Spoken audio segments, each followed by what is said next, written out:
Білім ошақтарындағы қауіпсіздік күшейтіледі. Мектепке дейінгі және орта білім беру ұйымдарын бейне бақылау жүйелерімен 100% қамтамасыз ету туралы мемлекет басшысының тапсырмасына сәйкес облыстағы 1381 мектеп бейне бақылау жүйелерімен қамтамасыз етілді.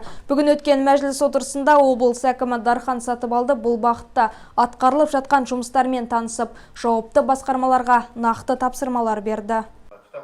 Түркістан облысының адами әлеуетті дамыту басқармасының басшысы Дінислам Болатханұлының баяндауынша, облыстағы 770 мемлекеттік мектептің бейне бақылау жүйелері полиция департаментінің жедел басқару орталығына қосылды. Кей мектептер таулы аймақтар мен шалғай өңірлерде орналасқандықтан және интернет жылдамдығының төмендігіне байланысты техникалық мүмкіншілігі болмауда. Сондай-ақ ауысу мерзімі таянғаны тағы бар. Облыс басшысы білім ошақтарындағы мәселелерге көз жұма қараған әкімдерді қатаң сынға алды.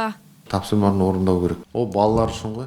Балалар егерде кішкене комфортта өссе, ертеңгі күнде оларды жақсылыққа ұмтылады.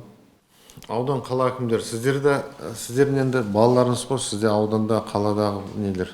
Сіздерде кішкене белсенді қатысып, осындай кездерде бір ұсыныс беріп, солай отырсаңыздар, қарап отырасыздар да кетесіздер. Сосын не жұмыс жоқ, не ұсыныс жоқ, бәрі қалады.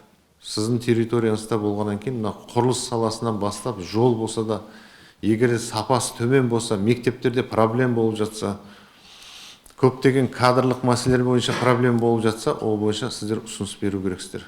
Аудан қала әкімдері не бойынша көмектесін, интернеттер бойынша. Сіздердің аудандарыңыз ғой, интернет жоқ деп құрып отыра бергеннен. Неге шықпайсыздар? Операторлар бар, тағы басқалар бар.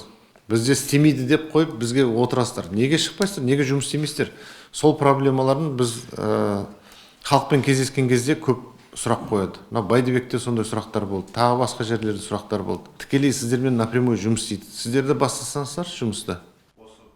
Бас қосуда мемлекеттік жекешілік әріптестік шеңберінде білім ұяларындағы дабыл батырмаларын орнату барысы да баяндалды. Түркістан облысында жалпы 983 мектеп жұмыс істесе, онда 514 мыңнан астам оқушы білім алады. Ал облыстағы 52 колледжде 38 мыңға жуық студент білім алса, 1364 балабақшада 150 мыңнан астам бала тәрбиеленуде. Жалпы білім беру ұйымдарындағы қауіпсіздікті қамтамасыз ету мәселесі тұрақты бақылауда. Жұмайма Абызбай, Мержан Ғалымжанұлы, Арт ТВ жаңалықтары.